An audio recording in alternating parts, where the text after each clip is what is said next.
Qiang Jin Jiu. Book 2, Other Heroes of Chaos. Chapter 100, Hidden Danger. News of Han Jin's rash advance made its way back to the Chu capital, causing quite the stir. It's because the only surviving Jin Yue brought back a sack of human heads, making it clear to all that Shen Zequan and Xiao Qiye had completely cut ties with the Chu capital. There was no longer a glimmer of possibility that both sides could sit down for negotiation. Han Jin's capture threw Han Cheng into a rage. When Shen Zequan left Chu capital, the Jin Yue were already falling apart. The Jin Yue led by Ji Qingqing were still in Juexi looking after the matter of the Shi clan, and Fei Sheng had gone into hiding with his own trusted men. Han Cheng did not have much manpower left on his hand. The Jin Yue were at the height of power and the peak of glory when it was under Ji Wufan's command. By the time the command fell to Ji Lei, it was already on the decline. And now, in Han Cheng's hands, it had thoroughly turned into an utterly fractured squad of ceremonial guards. The batch of men under Fei Sheng's command were all capable men, but Han Cheng's premature exposure of his intent to kill Fei Sheng had consequently caused him to miss the chance to win Fei Sheng over to his side. Once the overall situation has stabilized, the 12 offices of the Jin Yue will have to be reorganized. Our current lack of manpower is really a disgrace. We won't be able to get anything done with only this much people. Han Cheng sat at the right-handed seat below the Empress Dowager and said in a steady voice, "I noticed that the noble clan's descendants are mostly in positions with practically no obligations lately. Giving them a place to go would also prevent them from recklessly stirring up trouble at this crucial juncture." The Empress Dowager wore a crown of jade, with her hair tidily worn in a bun and her sideburns trimmed. Pendant earrings inlaid with gold and gems dangled at the sides of her ears. She was really suited to dressing in such an elegant and poised manner, just like how a peony ought to be grown in the main halls of the nobles. Only gold and jade in its glorious splendor was worthy enough for a divine beauty of this caliber. She was already beyond her prime, yet her graceful demeanor was far from diminished. At present, she was holding a wooden spoon, teasing the parrot. Without even looking at Han Cheng, she spoke, "The Jin Yue is a place where serious work is done. It's already providing for many hereditary descendants of the noble clans. If we keep putting such people inside it, it will be rendered useless sooner or later. The 8 great training divisions suffered a defeat in the battle outside Dan City. If you ask me, it not only needs an infusion of new blood but also a dismissal of some old-timers." It was precisely at the behest of someone else that Han Cheng was thinking of finding decent posts for the young masters of the noble clans. Upon hearing this, he said, "I have the same intent. I'll discuss it over with the Ministry of War tomorrow and write a memorial to submit to the Grand Secretariat. Your Majesty, that Hai Lianji is so sick that he can't even straighten his back. He has been toiling hard his entire lifetime for state affairs. At the very least, we mustn't let him exhaust himself to death while on the job. We need to come up with an arrangement for him." With this, he meant for Hai Lianji to be relieved of his post and sent back to his hometown. With a smile on her face, the Empress Dowager tapped the wooden spoon and handed it over to Madame Liu Xiang, who was serving at the side. She said to Han Cheng with an amicable countenance, "What he has is an affliction of the heart for which he has yet to regain his footing. He's still the one who understands many of the 6 ministries' affairs best. How can we rashly dismiss him back to his hometown at such a crucial time? Let's wait for a few more days." Han Cheng, having been tactfully rebuffed, gnashed his teeth inwardly. However, he ensured that none of that was showing on his face as he said, "Your Majesty is the one leading the administration now, so naturally, Your Majesty is the one who decides. Since the 8 great training divisions have been defeated before Dan City and Xiao Qiye has already fled to Zongbo, then it would be better for the Ministry of War to mobilize the Qidong garrison troops to stop them as soon as possible. Otherwise, the Libe armored cavalry would have a troop of 20,000 strong reinforcements by the time he returns to Libe." The Empress Dowager cleaned her hands and said, "If you had been able to stop him in Chu capital, we would not have all these subsequent worries now. That prefectural prefect Zhou Gui knows how to do his job, and he is also caught in a tight spot. He still has to come into contact with Liu in the future, so he will definitely not offend Liu. Xiao Qiye's return to Liu is already a foregone conclusion. Even if we get Qi Ziyin to go, she'll be just fighting the Liu armored cavalry in a head-on attack. It's easy for us to talk about deploying troops here. But where will we get the military provisions to sustain the army as they head north? He province can't bear this extra burden. Then are we just going to let Xiao Qiye return to Liu just like this? Han Cheng stood up in astonishment. This will make Liu even more powerful, like a tiger that has been given wings. The Empress Dowager let Madame Liu Xiang hold her for support as she stood at the entrance of the front yard to look at the beautiful flowers in a multitude of vivid colors. She asked, Han Cheng, do you think that Xiao Qiye will definitely be of assistance when he returns to Liu? Han Cheng put on a look as if he was listening attentively and said deferentially, I do not understand. Please enlighten me. From the time Xiao Jiming took over military power of the Liu armored cavalry from Xiao Fangxiu, it took him 10 years to get to where he is today.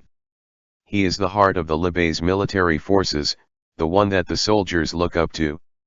The Empress Dowager watched as Hua Xianji pounced on butterflies in the garden with the maidservants and could not help but reveal a smile. She watched for a while longer before she continued, Xiao Qiye has left Liu for 6 years. His return now makes him look like a wolf pup intruding into someone else's territory. He mentioned that the Chu capital is not the hometown in his dreams, but he is too young to understand the implied meaning of the phrase circumstances change with the passage of time. Leading that 20,000 strong imperial army of his, he will gradually come to realize how out of his element he is in Liu. Xiao Fangxiu has always taken the hard line in setting up the Liu armored cavalry under one command. This is the reason why he is still standing, but it's also going to be the reason why it will be hard for Xiao Qiye to fit in. In a pack of wolves feeding on meat, Xiao Qiye, in order to kill his way out of the encirclement to become the alpha wolf, must first have the determination to bite the former king of the wolf to death. The Empress Dowager looked back and smiled at Han Cheng. The Xiao clan can't bear the sight of internal strife among the other clans, but sometimes, there is no other choice. The Xiao clan has always been a paragon of brotherly love and respect, but how long can this brotherhood last in the face of military power? The battlefield is a cruel place. It is where the blood of millions of battered soldiers is shed. But the combat zone for power is even more brutal. A change of hands often means infighting and fratricide. Han Cheng indistinctly shrank under the Empress Dowager's gaze. He hurriedly lowered his head in agreement and said, Your Majesty is wise, but Xiao Jiming is already seriously injured. It's entirely justifiable for Xiao Qiye to stand in for him. The Empress Dowager asked, Did Xiao Jiming die? Han Cheng shook his head. The Empress Dowager said, Xiao Jiming didn't die. He can still assist and coordinate military affairs from the back, while Xiao Fangxiu, with his re-emergence, can command the soldiers from the front. This pair of father and son controls the Liu armored cavalry. There are many matters in which they have to show mutual understanding in order to keep it up. But Xiao Qiye has both the ability to unify and coordinate military affairs and the ability to charge into battle and kill the enemies. If he barges into this equilibrium, among that extremely unified military leadership, then he will be the unforeseen event that hinders the Liu armored cavalry from having only one commander-in-chief. Maybe he doesn't have the intent to take his father and elder brother's place. But very soon, he will understand that Liu isn't as unified as we see it. His return is the hidden danger that will bring about Liu's split. The trajectory of such a situation was not something anyone can deliberately direct. It was something that took shape in passing based on what the opportunities presented. The seed had been sown the day Xiao Fangxiu led the Liu armored cavalry in an attempt to take a stand against the Chu capital, but as for what fruit it would reap, no one knew yet.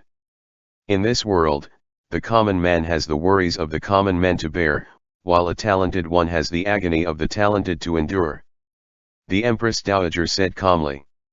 Since there is already a Xiao Jiming, then why beget another Xiao Qi Ye? 6 years is not a long time nor is it a short time, yet it's enough to change many things. The source of Xiao Qi Ye's agony in Chu capital comes from the fact that he is not a man of mediocre ability. But after he returns to Libei, he will still continue to be tormented by this kind of suffering. Once this pair of role models for brotherhood realizes that killing each other is the only way out, the anguish will intensify. Whether it is Xiao Jiming who gives up his position to Xiao Qi Ye, or if it is Xiao Qi Ye who excuses himself to avoid suspicion, even brothers who were once loyal and devoted to each other will grow estranged. Under the warmth of this 5th month, Han Cheng felt a chill, followed by a tingle of thrill. The former emperor has already been buried. There ought to be some signs of progress for the preparation of the new ruler. The Empress Dowager said, "You said you've found the imperial heir. When are you going to bring the imperial heir out for me to have a look?" Han Cheng said with a slight bow, "I've already sent men to bring the imperial heir to Chu capital at top speed. Your Majesty will be able to see the imperial heir in 5 days at the latest." The Empress Dowager looked at him and said, "Since you're so sure he is the imperial heir, you must have credible proof that will convince the others. The civil officials led by Hai Lianji aren't that easy to dismiss. Han Cheng, you should go and make preparations." Han Cheng kept her company for a while longer, then said his farewell and left. The moment he left, Hua Xianji approached the Empress Dowager with a flower branch in her arms. Han Cheng has never climbed this high before. He just got in for a little while and he already lost all sense of propriety. The Empress Dowager looked in the direction in which Han Cheng had left and pulled Hua Xianji along to stroll a few steps. That Han Jin was really a fool to be defeated in Dan City. He has the timing, location, and manpower all in his favor, and he still ended up being taken captive. How can such a person take on heavy responsibilities? Han Cheng's words in the palace today are all hints for me to dispatch men to save him. He didn't even realize that they only kept Han Jin alive to have something to threaten him with. I noticed that the commander-in-chief has been looking good lately. He doesn't even address himself as the subject when he enters the palace to pay his respects. Hua Xianji leaned on the Empress Dowager. "Auntie, he's up to no good. Going by how fast were his preparations of this so-called imperial heir is, I fear he's already no longer satisfied with being the commander-in-chief of the Jin Yue. He wants to be the prince regent." The Empress Dowager took away the flowers in Hua Xianji's arms. "I've already made inquiries into the child he has chosen. How is that an orphan of the late emperor? It's merely a child he found from a distant relative in his native hometown. It's a tad delusional for such a lowly thing to dream of occupying the Li clan's empire, isn't it?" The Empress Dowager thought for a moment. "But there's really no one else at present." While both of them were conversing, they suddenly saw Fu Man hurrying over. He paid his respects and said in an obsequious manner, "His Excellency the Assistant Minister Shui requests an audience." *******. Tantai who distributed the food that night. Just as Shenzhequan expected, Han Jin had traveled light when he led the troops in pursuit of them and did not bring that much food. The imperial army, however, had gone hungry for several days. At least they could eat their fill tonight. Shenzhequan had grown terribly thin after his teacher's passing, but this forest had long been cleared out and there was not even a rabbit around. Xiao Qi Ye took out the steamed bun and meat jerky he had hoarded and gave it all to Shenzhequan, while he himself ate dry biscuits and rice water just like everyone else. "I've done as per master's arrangement and sent someone to notify Zhou Gui so that he can get prepared." Tantai who crouched down next to the fire and said, "Master will be able to go home once we make our way past Xe province the day after tomorrow."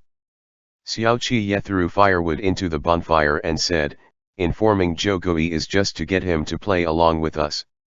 With Han Jin in our hands, he will have no other choice but to give way." This Han Jin really came at the most opportune time. Tan Taihu grinned. Just the day before, we were still thinking about how to get past Tse province, and he delivered himself right to our doorstep. Shenzequan warmed his hands by the fire and said nothing as he looked at the fire. Tan Taihu soaked the biscuit and said, I've eaten this kind of provision when I was a part of Deng province's garrison troop a few years back. Looking at it again, the present Zongbo is different from the Zongbo of the past. I almost can't recognize it.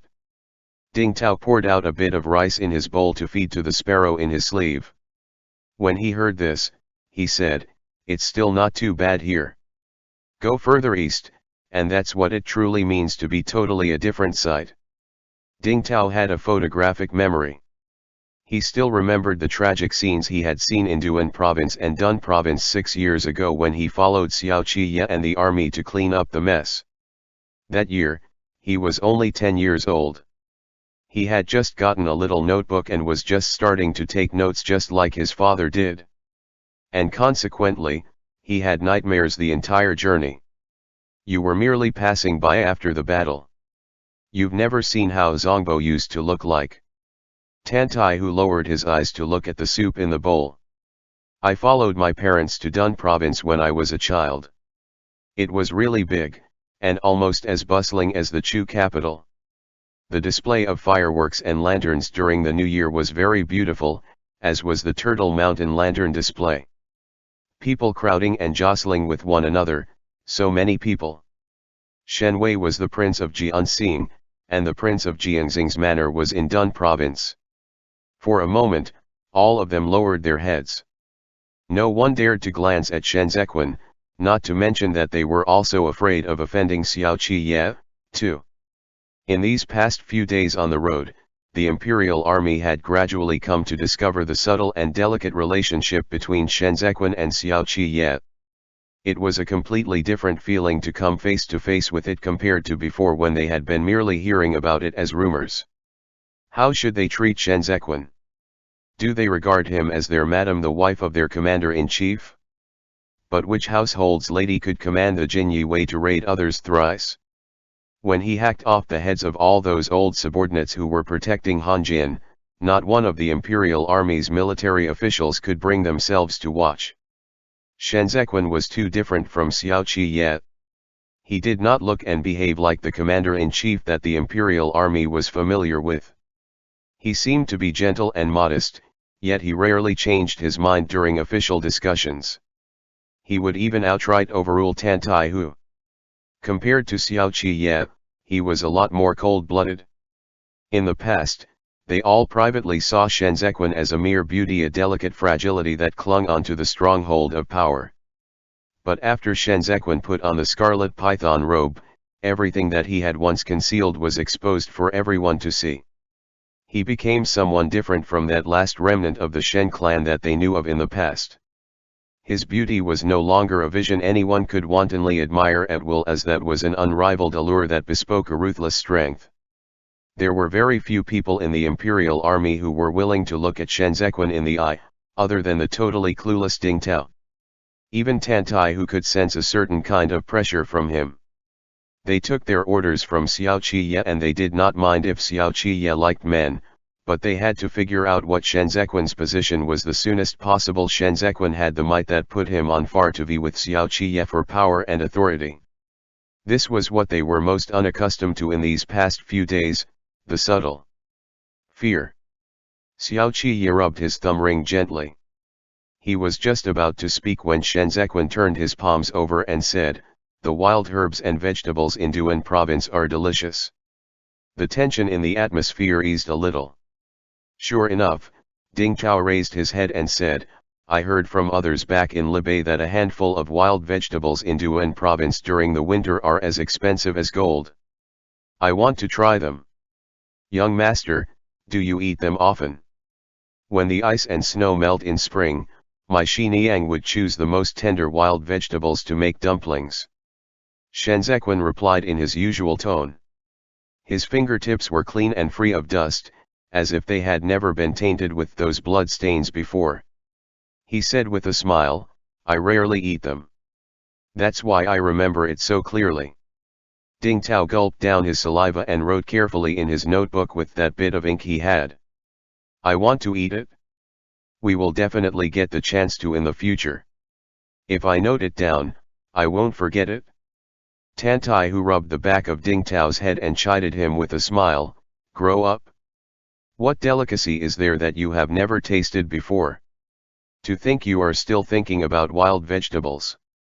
Everyone laughed, and the topic of Zongbo was thus diverted. Shenzequan warmed up his hands and said nothing more. That night, Xiao Qi rested his head on a stone. He had yet to fall asleep when a slightly hot oil paper stuck to his cheek. He sat up and took a sniff at it from Shenzequan's hands. He smiled and said, "Where did you get this bun from?" Ding Tao brought it back from the town. He said to keep it for eating. Shenzequan sat beside Xiao Qi. The two of them sat side to side, with the already asleep forest belt at their backs, and the boundless starry sky before them. Xiao Qi opened the oil paper and pushed it towards Shenzequan. He said, "Then eat it. It's going to get cold if you keep it any longer." Shenzequan said, "I'm full. You can have it." Knowing that Shenzequan was keeping it specially for him, Xiao Qi took it and broke it into two, with one half in one hand for himself, and the other half in the other hand for Shenzequan. Shenzequan took a few symbolic bites and let Xiao Qi finish the rest of it. You also have to decide whether the betrothal gift of 2 million should be taken to Libei or be left behind in Tse province. Xiao Qi drank the water from the water bag. Qing will surely keep an eye on the Shi clan's business for you when he receives the message. Once we reach Libei, Qiao Tianya and Chen Yang should have also hurried back, too. When the time comes, we'll set up a new compound. Xiao Qi stopped, acutely sensing something off in this unusual silence. He fell silent for a moment and asked, "Is there something you want to tell me?" Grasping the little bamboo fan that never left his side in his hands, Shenzequan looked at Xiao Qi out of the corners of his eyes and said, "See Ian, I can't go to Libei with you." The way he spoke was so gentle. Just like that time at the top of the city gate when he had said to Xiao Qi with such tenderness, "See Ian, go home." End chapter. Qiang Jin Jiu. Book 2, Other Heroes of Chaos. Chapter 101, Treasure. At the Temple of Penitence, Shenzequan had received Qi Huilian's entire lifetime of knowledge. 6 years ago, when he kneeled at Qi Huilian's feet, he already knew which path he was going to take. It was in pain and fear that he tempered his body and spirit. He once naively thought that he could throw off the noble clan's restraints by relying on power checks and balances alone. But he failed. Shenzequan looked ahead. The murmuring waters of the river flowed, like life that had plunged into darkness, unable to turn back and twinkling only because of the starry sky reflected in it. He slowly nudged the little bamboo fan open, then slowly closed it up again. He said, "I left the Chu capital but I'm still in a cage.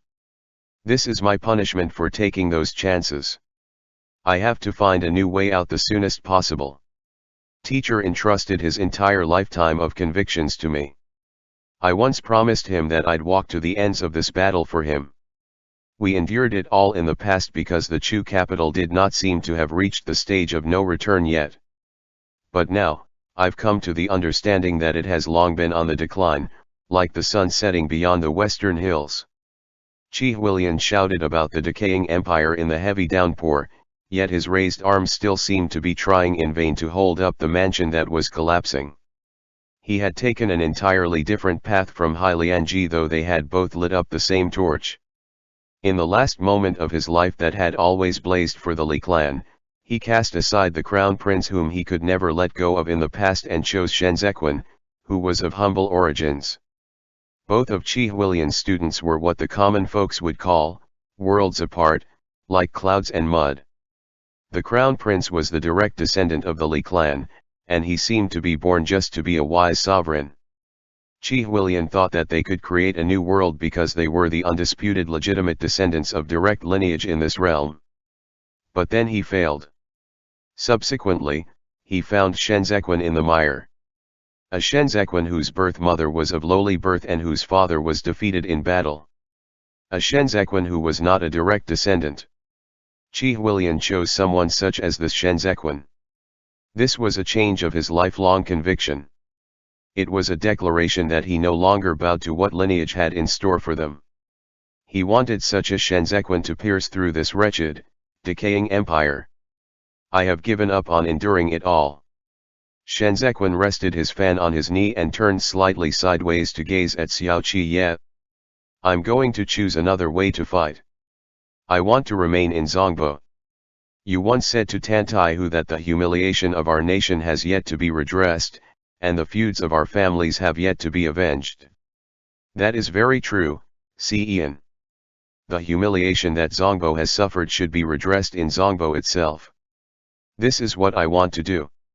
One day, we will gallop under the skies of Libei, and that will be when I am strong and powerful enough. 2 million isn't enough to marry the wolf pup of the Prince of Libei. Such a betrothal gift is not worthy of my Xiao Xian. If I'm in Zongbo, however, I will one day go on to become your indestructible shield.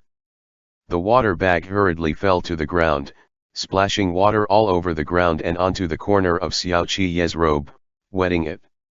Under the soft veil of the moonlight, Xiao Qiye suddenly grasped a hold of Shenzhequan's hand and hugged him.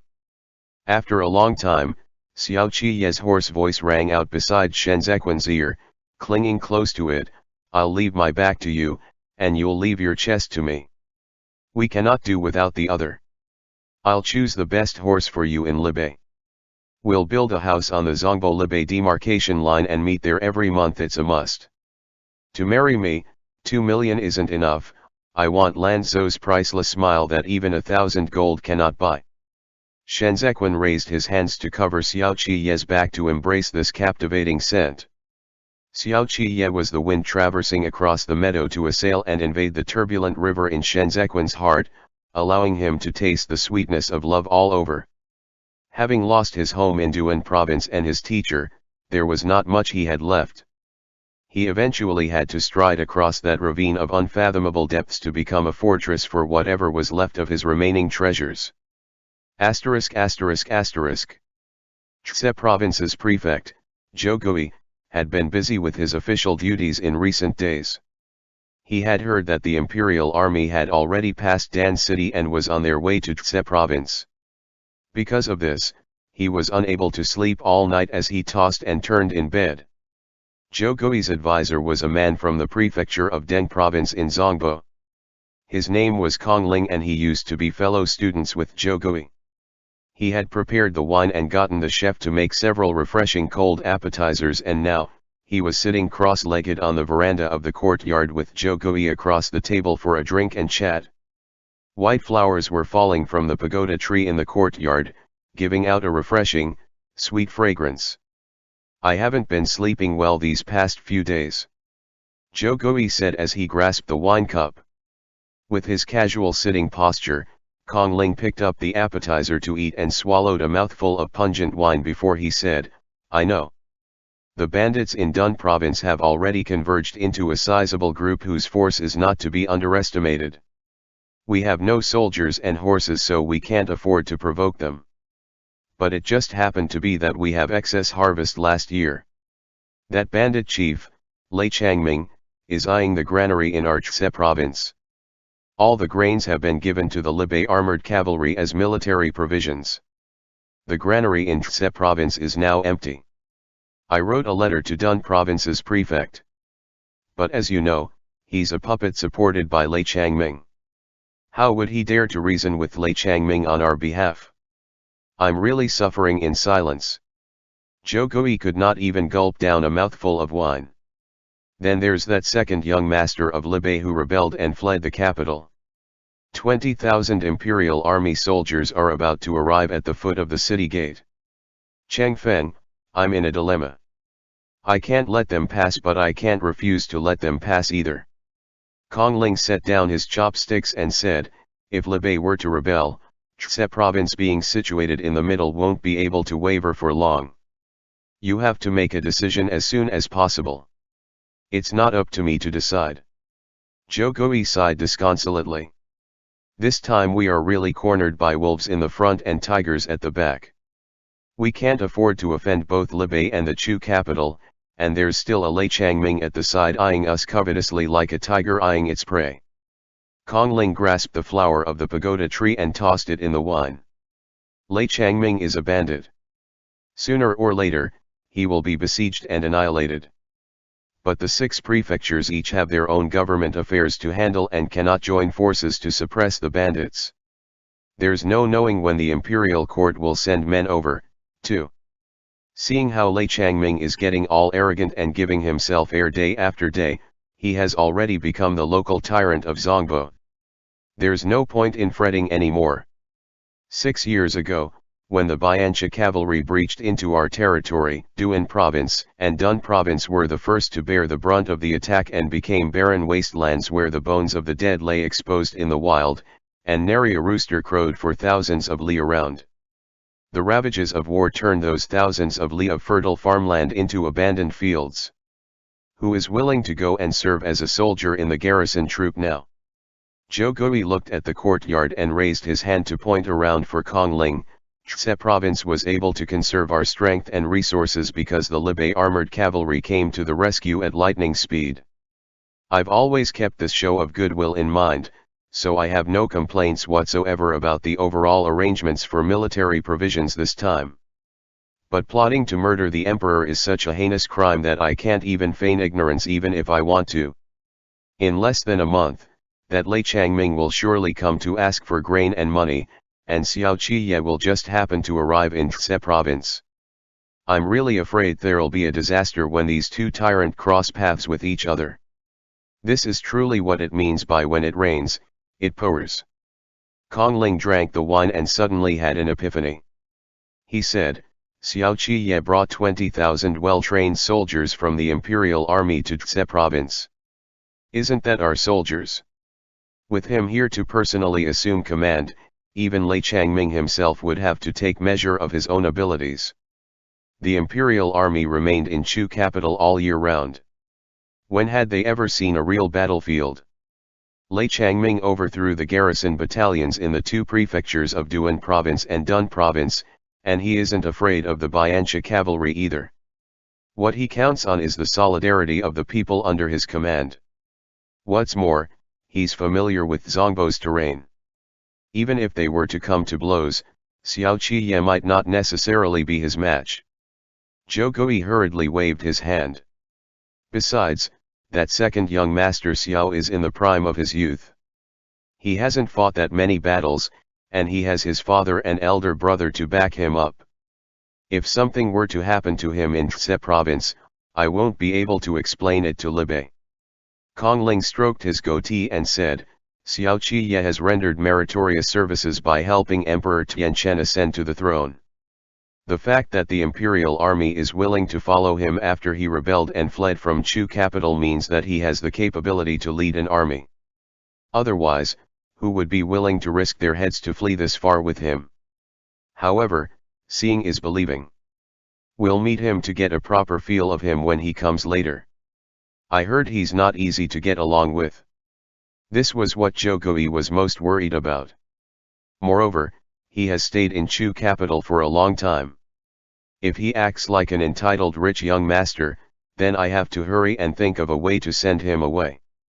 We can't afford to have him stir up trouble. ******. A few days later, the imperial army arrived at the city walls of Tse province as expected. Zhou Gui did not dare to let them through directly, and merely opened the gate to welcome Xiao Qiye and Shen Zequan in. He had long gotten his people to prepare a banquet, but Xiao Qiye turned it down with the reason that they were exhausted from being on the move the entire way here. Instead, he got Zhou Gui to prepare a table of simple home-cooked dishes to reminisce about the past.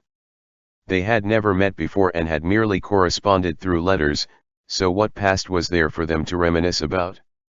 He was merely looking for an opportunity to have an in-depth negotiation. Shanzekwan changed his clothes and stood behind the screen in the room to look at the courtyard through the window. The courtyard was full of well-tended flowers and trees. Supposedly, this was a residence used specifically for receiving guests. The unconcealable fragrance of the pagoda trees permeated the air, invigorating those who caught a whiff of it.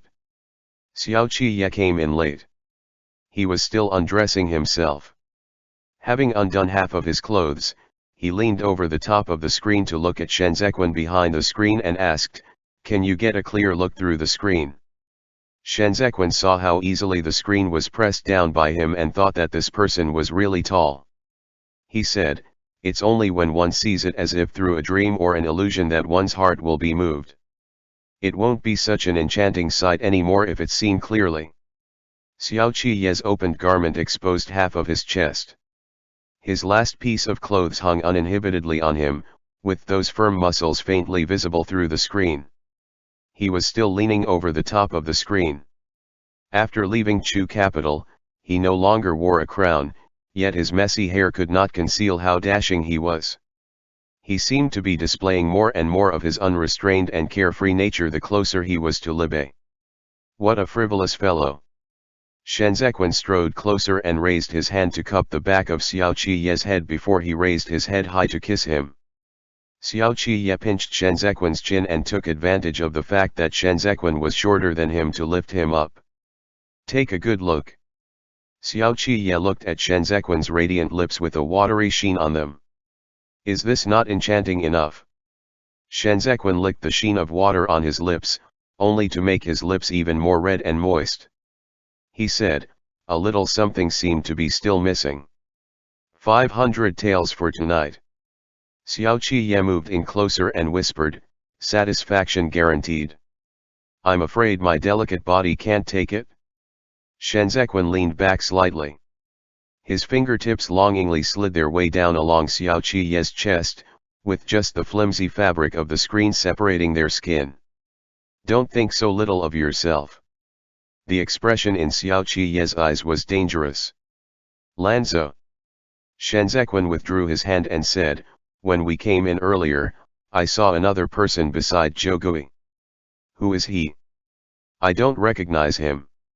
Xiao Qiye nimbly changed his clothes. "But that should be Jiugui's advisor. We'll know once we ask during the meal later. Since he did not let us through immediately, it means he still has some misgivings." Shanzekwan watched as Xiao Qiye stepped out from behind the screen, then he turned his gaze back to the courtyard. "When we discuss it tonight, you mustn't." Xiao Qiye suddenly picked Shanzekwan up by the waist and turned him around to press him against the wall by the side of the window. Pinning him down, he kissed him hard. Shanzekwan lifted his arms to hang them over Xiao Qiye's body. The sudden and unexpected kisses disoriented him and threw his breathing into disarray. "Don't abuse my power to bully them." Xiao Qiye's expression was serious. "I know, I'll do as my wife says." Shanzekwan was still panting for breath. Xiao Qiye fastened Shanzekwan's collar for him, then brushed aside Shanzekwan's ink-black hair to pinch his right ear. "I want to hang an earring here as soon as possible and engrave my name, Xiao Xian, on it." End chapter. Qiang Jin Jiu. Book 2, Other Heroes of Chaos. Chapter 102, Chse Province. Jiugui did as Xiao Qiye said and set up a tableful of home-cooked dishes in his own courtyard. Upon stepping into the courtyard, Shanzekwan found it to be quite unconventional despite its simple setup. It was close to nature and had no valuable wares such as gold and jade. Jiugui welcomed Xiao Qiye and invited him to take his seat. It was presently the 6th month. The side of the small table was encircled by a cool and clear stream, with hanging branches brushing against its water. It was pleasantly cool and cheery. Jiugui did not get anyone else to serve them.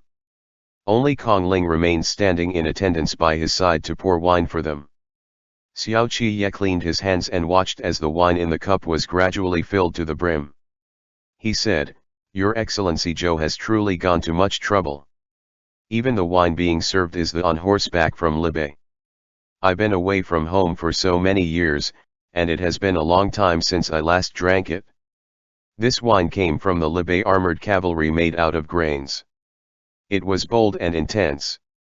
Just a few sips of it during the snowy winter could warm the whole body up. The reason it was called on horseback was because more than 30 years ago on his wedding night, the Prince of Libya, Xiao Fangxiu, received a military report that the Biancha tribe had breached into the territory. With no time for him to remove his wedding outfit, he flipped onto the horse to head into the battlefield to kill the enemies.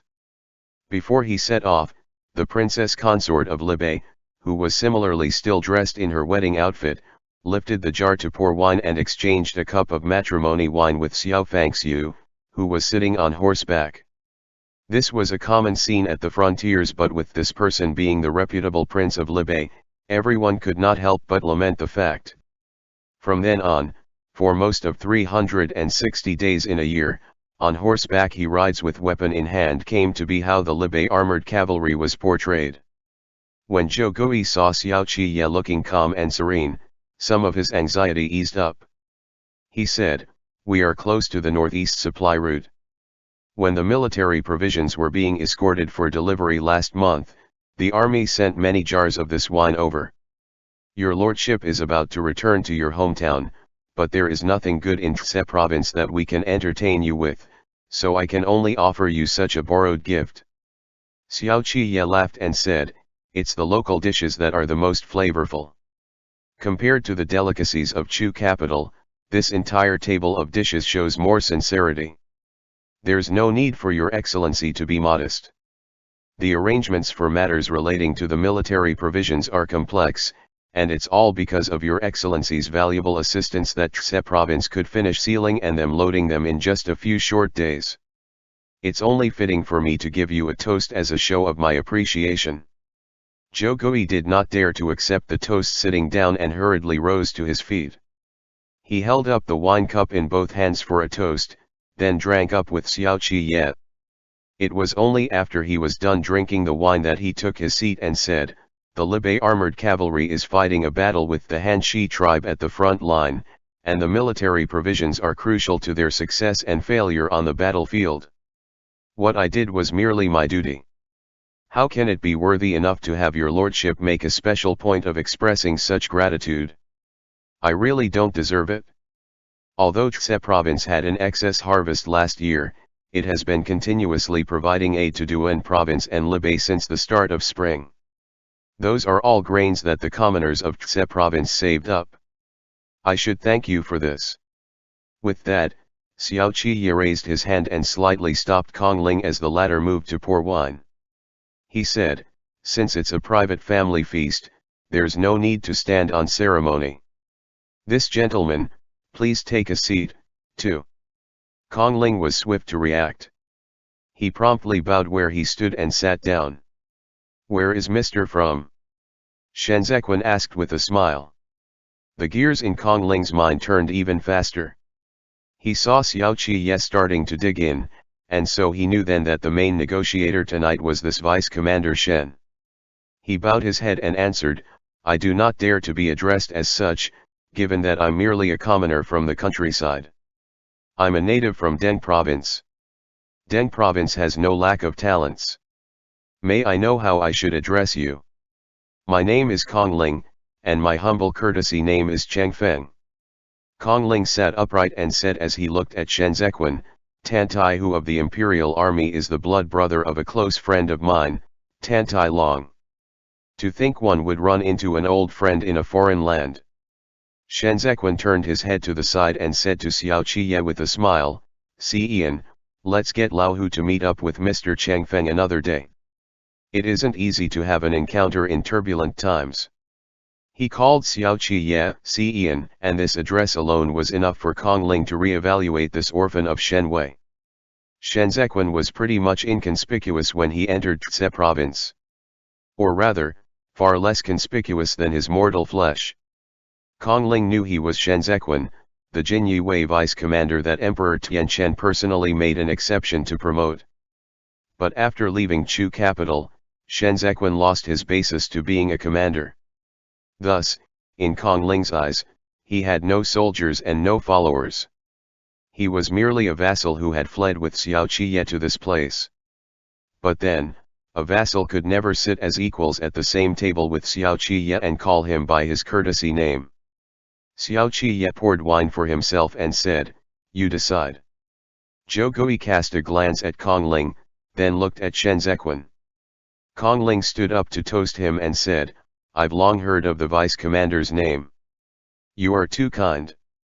Shenzhequan said, "Please sit and let's us talk as we drink." Kong Ling said, "I'm just a minor clerk under His Excellency's command. How would I dare to discuss official affairs with Your Excellency? It's already half a lifetime of blessing for me to be able to sit here and listen to your guidance with the cup of wine I've received." The corners of Shenzhequan's lips lifted slightly. He said, "Mr. is truly too modest. I heard that you also used to be Tan Tai Long's advisor in Duan province. When the Bianchi cavalry breached into our territories, Tan Tai Long advocated war, and you were the one who devised all his battle strategies. They had only just entered Tse province and they had already dug up all these inside stories." Kong Ling's heart sank. He said, "I was merely an armchair strategist strategizing on paper. A pity Tan Tai Long died in Shen Wei's hands." Shenzhequan drank his wine. "And Duan province fell without even being attacked." Shenzhequan said it so lightly that it was as if Duan province's fall was merely a stack of paper cards that had collapsed, that it was nothing worth hating, nothing worth resenting. Kong Ling's expression gradually grew gloomy as he remained sitting. A long while later, he forced a smile and said, "The vice commander lives a life of luxury in Chu capital. How would you know the suffering of the people after the city of Duan province fell? White bones stretching thousands of li from the Hashi River to Dun province remained uncollected. It's not that big of a deal that Shen Wei was a rat who shrank from battles, but he and Shen Zhuji set up a banquet to strangle Tan Tai Long to death. The troops of Zongbo suffered a defeat. This Kong Chengfen was able to have a change of master and continue living, but the pro-war faction led by Tan Tai Long was completely wiped out. You're right. It's a pity Tan Tai Long died in Shen Wei's hands. He was a good man of Zongbo." Shenzhequan said, "Mr. had a narrow escape. With your talents and learning, you'd be able to come across a Bo Le if you had gone to Chu capital. Yet you remained in Tse province. I don't understand." Kong Ling wanted to stand up, but then he could not leave his seat arbitrarily. He could only raise his head to look at Shenzhequan and said, "The vice commander doesn't understand." "How can you understand? The calamity that is the ravages of war came out of the blue and turned Zongbo into a scene of devastation everywhere. But here, there is no fame nor fortune here. Perhaps in the vice commander's eyes, it is just like the scattered willow catkins in the air, but to us, Zongbo still has hope of getting back on its feet." Shenzhequan smiled and said, "Duan province lost its garrison battalion, and subsequently a band of bandits proclaimed themselves king there. The fields have fallen into disuse, and there's no signs of human lives beyond half a li outside the city. So is this hope you speak of exactly the opportunity to get back on its feet for the 6 prefectures of Zongbo, or just for the single city of Tse province? On one hand, Tse province intends to drag out an ignoble existence with the Chu capital, but on the other hand, Tse province accedes to every one of Libei's requests. To be such a fence-sitter, I indeed don't understand." Kong Ling suddenly rose and said, "How would you know of Tse province's difficulties? Chu capital had their hands full with internal strife after the defeat of Zongbo's troops, and we never got a reply despite our numerous memorials to ask for help. It was His Excellency who personally handled the reclamation of the wasted fields. It took 3 years before we could have this bumper harvest." "That's right. Tse province is indeed stuck in a dilemma between the Chu capital and Libei, but Tse province has always gone all out to help each time Libei is faced with a difficulty. Vice Commander, isn't it a tad too cutting to say that Tse province is a fence-sitter? It is as you said. Shenzhen suddenly changed his expression and said with a stern countenance, I know Tse province has its own difficulties, so we've come for the specific purpose of talking things out with both of you. We'll go straight to the point. Your Excellency isn't willing to let the imperial army pass for fear of being censured by Chu capital in the days to come. But with the disintegration of the current state of affairs, holding on to what is left is not the wisest strategy. Han Cheng devised a scheme to murder the Son of Heaven. The reason Cen and I left the Chu capital was not to flee for our lives but to pick up the pieces. The Empress Dowager now has control over the administration of the imperial court, and the noble clans have once again sealed off the main gate of Chu capital. How long can the Imperial Academy still thrive? Wasn't it precisely because of Hua Saiqian's perfunctory attitude back then, when Your Excellency and Mr. Cheng Feng submitted repeated memorials after the defeat of Zongbo troops, that Zongbo has no hope of getting back on its feet? I've long heard about the bandits in Zongbo back then when I was in Chu capital. As long as those bandits aren't eliminated, Zongbo will remain unstable. So how are you going to continue in your plans to restore Zongbo to its former glory? The beginning of an undertaking is full of hardships, like one driving a wooden cart in tattered clothing to blaze a new trail through the mountains and forests. I very much admire both gentlemen's determination for restoration. It's just that the road ahead is difficult. So why not change your course and leave Zongbo's affairs for Zongbo itself to handle? Holding his wine, Zhou Gui held Kong Ling in place and said, since the vice commander is so frank, then I shall not beat around the bush. It's indeed the case that I'm not willing to let his lordship pass because I'm worried that the Chu capital would hold us responsible and increase Tse province's tax as a punishment. If Tse province disregards Chu capital's deployment order and acts on its own, I fear it would be hard for us to accomplish anything in the future without support. We have no military force and no wealthy merchants to provide financial aid. Furthermore, we don't have the same level of confidence as Libe. The vice commander may persuade me thus, but there is no way I can gamble with the life of commoners in Tse province. On the contrary. Xiao Qi motioned for Kong Ling to sit. By saying this, Lan Zhou is not persuading Your Excellency to fight alone. Tse province is close to the northeast supply route and it has, at present, yet to establish a fully working garrison of its own. As long as Your Excellency is willing to allow my troops to come and go without obstruction, then until Tse province's garrison troop is formed, my imperial army of 20,000 men can take over the patrol duty in its place. Zhou Gui contemplated it in silence. Kong Ling said, Your lordship will naturally keep your promise.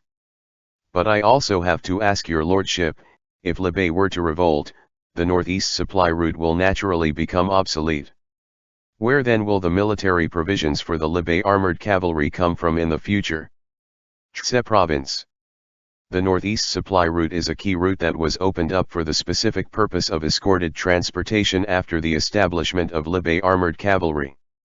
Isn't it too much of a pity for it to go to waste just like this? Shenzhen fiddled with the wine cup. The expression in his eyes was calm and unhurried. The Libe armored cavalry and the imperial army has a total of 140,000 soldiers and horses. The military provisions will still have to go through the northeast supply route in the future. Kong Ling exchanged a glance with Zhou Gui and said in astonishment, Your lordship currently has the charge of regicide hanging over your head. How would the 13 cities of Juexi still dare to prepare military provisions for the Libe armored cavalry again? Shenzhen smiled and said, Juexi is Juexi. Chu capital is Chu capital. Mr. Cheng Feng, since I dare to say so, I naturally have my means. How about it? As long as Your Excellency Zhou is willing to let the imperial army pass through tonight, Tse province will never have to fight alone in the future. Zhou Gui hesitated and held his voice steady to say, I can trust his lordship's moral character but I can't trust this rapidly changing situation. Both of you keep saying that the imperial army will suppress the bandits after passing through. But if both of you renege on your promise after the transit, then Tse province will really be caught in a dead end with no way out. No need to fret. Shenzequan put down his wine cup and said placidly, I alone shall remain in Tse province until the imperial army squashes the bandits. If your excellency still has misgivings, we can hand over our current captive, Han Jin, to your excellency. That way, even if we go back on our word in the future, your excellency can use Han Jin's life as an excuse to appease the wrath of the Chu capital. Li Jianheng was dead and there was still no news about a new ruler from Chu capital. The region was already beginning to stir and showed signs of restlessness. It was only out of fear of that the Qi clan in Qidong that no one dared to follow in the wake of Libai and set up their own banner to stand on their own feet. But Tse province was different. It was so close to the Libai armored cavalry. If it could really get the assistance of the military forces, then they would no longer need to submit to the deployment orders of the noble clans. News of my entry into the city today has already spread to Chu capital. Xiao Qiye continued unhurriedly, whether your excellency let me through or not, the Empress Dowager will have misgivings on Tse province after tonight. Zhou Gui's countenance suddenly changed. Your lordship, your excellency. You. Besides. Shenzequan followed close on Xiao Qiye's heels and said in a mild tone, if both gentlemen want to establish a fully working Tse province's garrison troop, then the most pressing task at hand is to recruit soldiers and buy horses. Tse province relies on the farm fields to eat and make a living. There are no businesses inside and outside of Tse province that are connected to Juexi and the harbors. I'm afraid it will take you until several years later to achieve this aim if you just use tax money alone. I just happen to have some savings, and I'm willing to contribute whatever little I have to the best that I can. So your excellency Zhou, can the imperial army leave now? End chapter. Note. Bo Le was someone known for his ability to judge the quality of horses. It was used here to refer to someone who is a good judge of talents.